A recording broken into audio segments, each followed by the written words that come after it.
नमस्कार, मैं हूं विपनेश माथुर। वैक्सीन कॉन्क्लेव में आप सभी का बहुत बहुत स्वागत है। ये कोरोना के खिलाफ हमारी सबसे बड़ी लड़ाई है, सबसे बड़ा अभियान है जो लगातार जारी है। देखिए, इसका मकसद यही है कि केंद्र सरकार की तरफ से जो तैयारियां की गई हैं उसकी तस्वीर तो आप देख रहे हैं, लेकिन टीकाकरण को लेकर राज्य में राज्य सरकारों की तैयारियां कैसी हैं उसकी पूरी तस्वीर, पूरी डिटेल आपके सामने रख रहे हैं कि टीकाकरण कैसे होगा, हर लोग तक जो आम आदमी है आखिरी छोर तक वैक्सीन कैसे पहुंचेगी और स्टोर करके कैसे रखा जाएगा। ये तमाम जानकारी और इस खास कार्यक्रम के माध्यम से आपके सामने। और इसी कड़ी में अब बेहद खास मेहमान हमारे साथ मौजूद हैं बातचीत करने के लिए। गुजरात के उप मुख्यमंत्री नितिन भाई पटेल जी। नितिन भाई पटेल जी, स्वागत है आपका कॉन्क्लेव में। धन्यवाद जी, धन्यवाद। भाई जी, पहला सवाल आपसे यही है सर कि गुजरात पहुंच चुकी है कोरोना की खेप, अब वहां से अहमदाबाद से डिस्ट्रीब्यूशन का काम आगे कैसे बढ़ेगा, कैसे ये प्रक्रिया आगे चलाई जाएगी, डिलीवरी कैसे होगी, क्या तैयारियां हैं संजीवनी के टीकाकरण को लेकर गुजरात में सर? देखिए, संपूर्ण तैयारियां हमने पूर्ण कर ली है और जैसे आपने बताया इस प्रकार कल अहमदाबाद के सरदार पटेल इंटरनेशनल एयरपोर्ट पर हमारी पहली खेप जो पुला से ट्रेन द्वारा हमको भारत सरकार के द्वारा पहुंचाई गई, उसमें हमको 2,76,000 वैक्सीन का डोज अहमदाबाद में प्राप्त हुआ। इसके बाद आज सुबह राजकोट में हमारे पास दूसरी 77,000 डोज का वैक्सीन का सप्लाई भी आ चुका है और इसके साथ आज सूरत में भी 95,000 डोज का सप्लाई हमको प्राप्त हो चुका है और आज शाम तक बड़ौदा में भी करीबन 93,000 वैक्सीन का सप्लाई हमको प्राप्त हो जाएगा।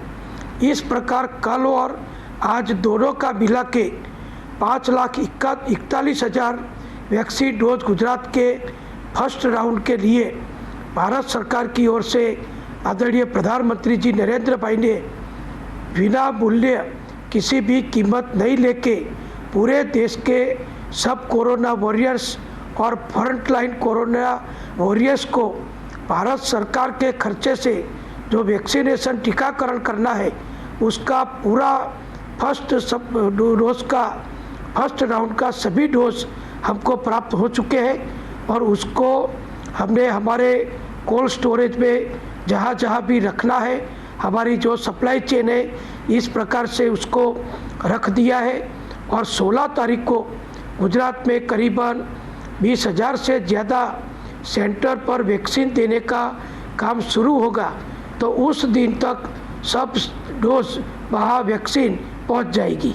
जी सर, अब दोनों वैक्सीन कोविशील्ड और कोवैक्सीन दोनों की सप्लाई शुरू हो गई है, तो अगर मैं गुजरात में बात करूं जो आपकी तैयारी है, तो दोनों वैक्सीन की कितनी खेप, कितनी डिमांड की गई है, कितनी पहुंचनी है और कितनी पहुंच चुकी है? दोनों वैक्सीन की बात कर रही हूं सर मैं। नहीं, हमारे यहाँ सिर्फ पुला की सीरम कंपनी की ही वैक्सीन आई है, उसका जत्था ही हमको अलॉट किया गया है।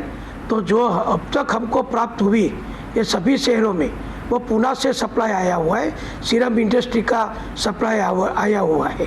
सर, टेम्परेचर को लेकर एक बहुत बड़ा सवाल बना हुआ है, विदेश से लेकर देश तक के टेम्परेचर बहुत ज़्यादा ज़रूरी है। गुजरात में स्टोरेज से लेकर जहां स्टोर हैं, जहां रखी गई है वैक्सीन और तमाम जितनी भी गाड़ियां हैं, वैन्स हैं, उसमें पर्याप्त इंतजामात हैं कि कितने भी दिन हो जाएं वहां पर ये दोनों वैक्सीन सेफ हैं, सुरक्षित रहेंगी, उतना टेम्परेचर मैनेज कर लिया गया है सर हर जगह पर?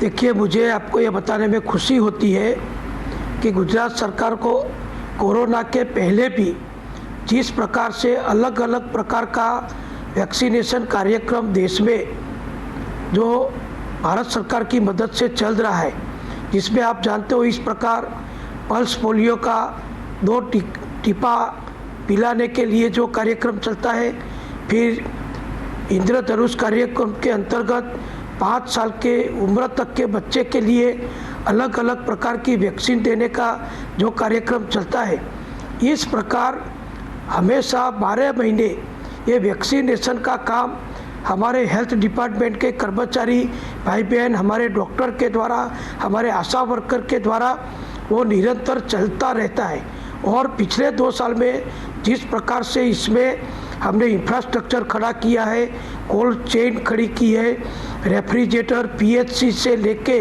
बड़े बड़े अस्पताल तक जो हमने तैयार करके उसका इंफ्रास्ट्रक्चर स्टोरेज का किया है, इसके कारण भारत सरकार ने गुजरात सरकार को इसके लिए अवार्ड भी दिया है। तो कोल्ड चेन हमारे गुजरात सरकार में पहले से पूरे राज्य में हमने तैयार कर ली है और वैक्सीनेशन जो कोरोना का ये डोज हमको प्राप्त हुआ है, मैं ये भी बताने में मुझे खुशी होती है कि अगर एक साथ 1 करोड़ डोज गुजरात सरकार को अलॉट किए जाए तो 1 करोड़ डोज रखने के लिए भी गुजरात में पर्याप्त मात्रा में कोल्ड स्टोरेज सहित की सब सुविधा है। तो इसका पूरा इंफ्रास्ट्रक्चर पहले से हमारे पास उपलब्ध है। जी, और सर शहरों में कोई दिक्कत नहीं है, वहां पर पर्याप्त इंतजाम होते हैं, लेकिन बड़ा सवाल जो ग्रामीण इलाके हैं, दूर दराज के इलाके हैं, वहां लेकर है, क्योंकि वहां लोगों तक जानकारी कम होती है। तो इसके लिए अगर कोई इमरजेंसी जैसी स्थिति है तो वो लोग कैसे बात करें? कोई हेल्पलाइन नंबर इसके लिए जारी किया गया है, कोई और व्यवस्था, ट्रैकिंग सिस्टम? सर इसको लेकर क्या जानकारी आप साझा करना चाहेंगे?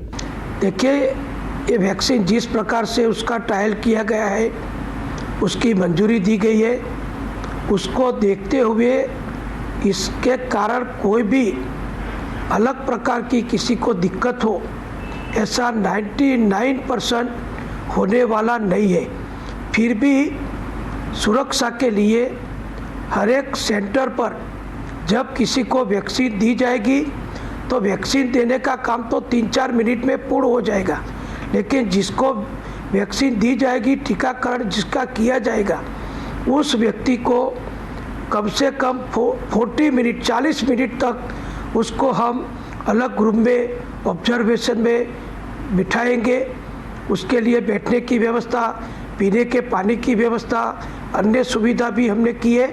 और 40 मिनट तक अगर उसको कोई दूसरी दिक्कत नहीं होती है, किसी का कोई प्रकार का उसको ऑब्जर्वेशन के बाद साइड इफ़ेक्ट नहीं लगती है, तो वो अपने घर जा सकते हैं। अगर किसी को कुछ हो सकता है तो उसके लिए भी अलग अलग प्रकार की ट्रीटमेंट की व्यवस्था, देखभाल की व्यवस्था डॉक्टरों द्वारा वही साइट पर, वही सेंटर पर की जाएगी।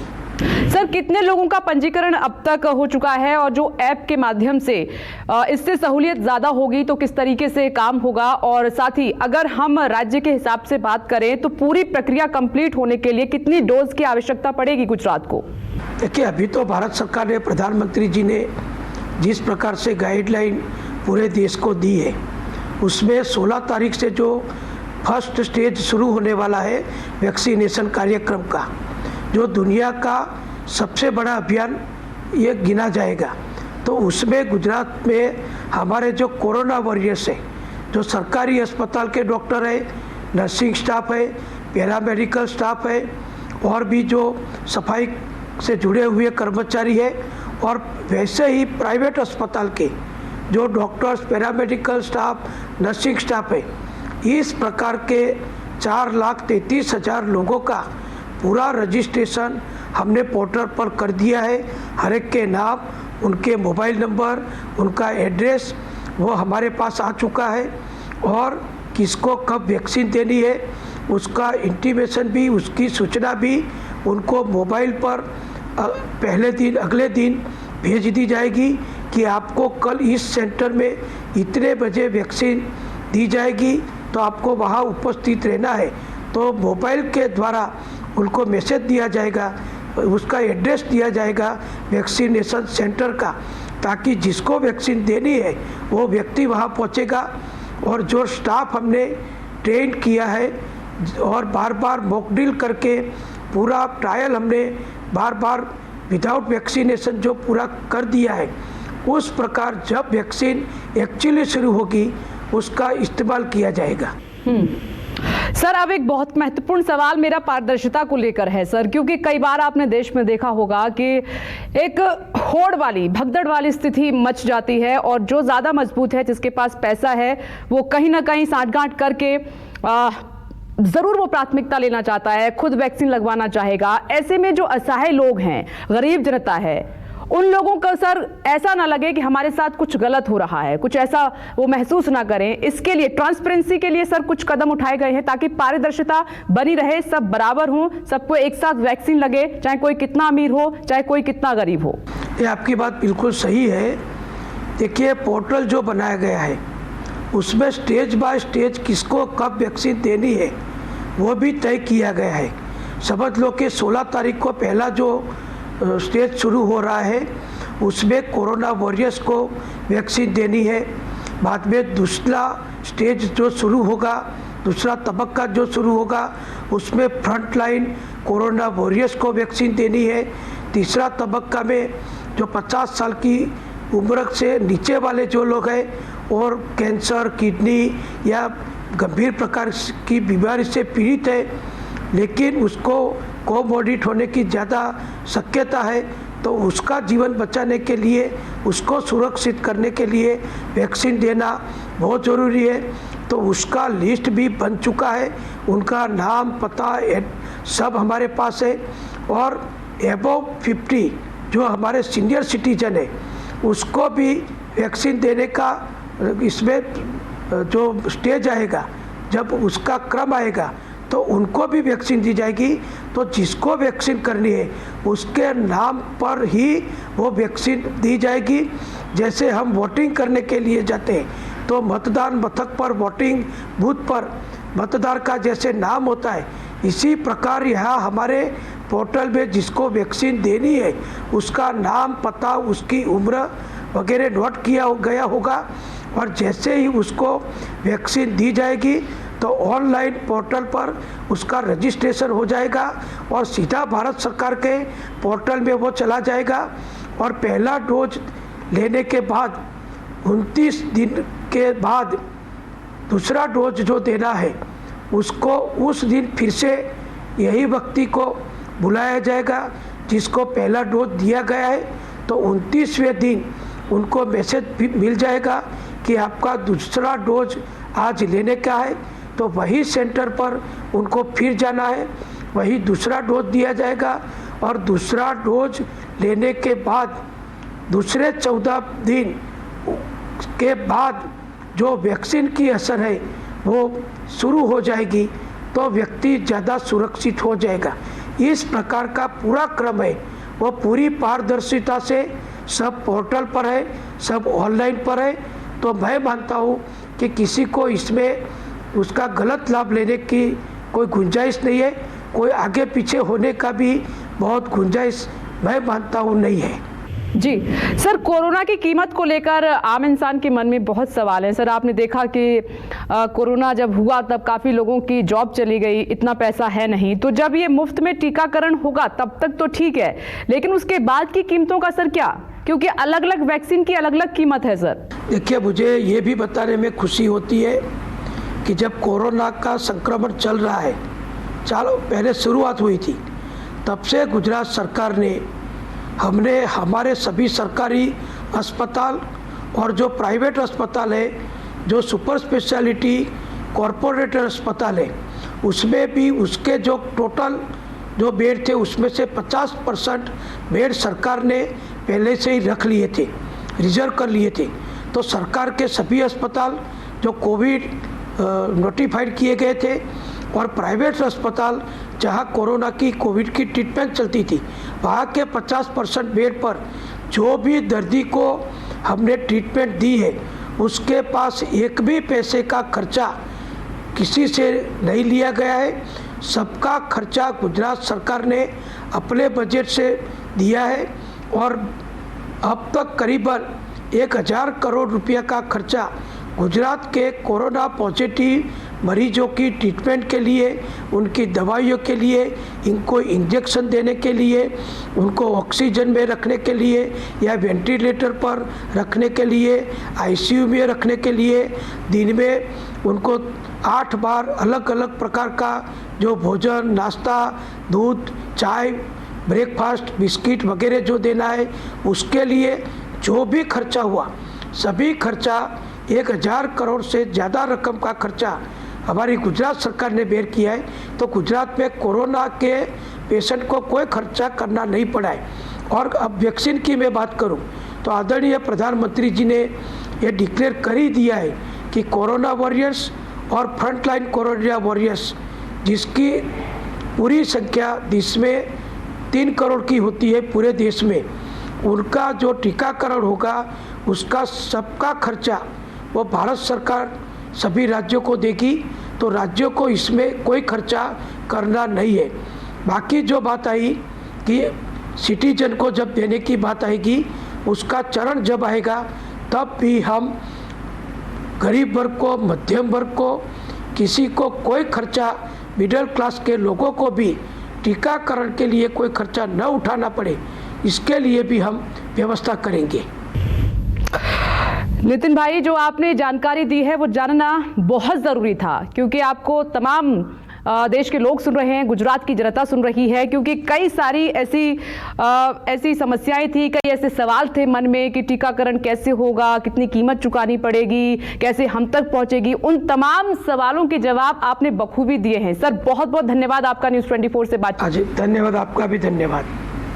तो ये थे गुजरात के उप मुख्यमंत्री। उन्होंने साफ तौर पर कहा कि अगर 1 करोड़ डोज आज आ जाती हैं तो गुजरात में पूरी व्यवस्था है कोल्ड स्टोरेज की, वहां पर आराम से रखा जा सकता है। पंजीकरण हो चुका है गांव से लेकर शहरों तक, तो गांव से लेकर शहरों तक लोगों को घबराने की बिल्कुल भी आवश्यकता नहीं है और कीमत को लेकर भी कोई आवश्यकता नहीं है। सरकार लगातार मदद कर रही है। बस आपको क्या करना है कि जो टीकाकरण को लेकर गाइडलाइंस जारी की गई हैं उनका आपको पालन करना है, आपको पहुंचना है और टीका लगवाना है, और कुछ इमरजेंसी होती है उसके लिए भी व्यवस्था राज्य में पूरी कर ली गई है। नमस्कार।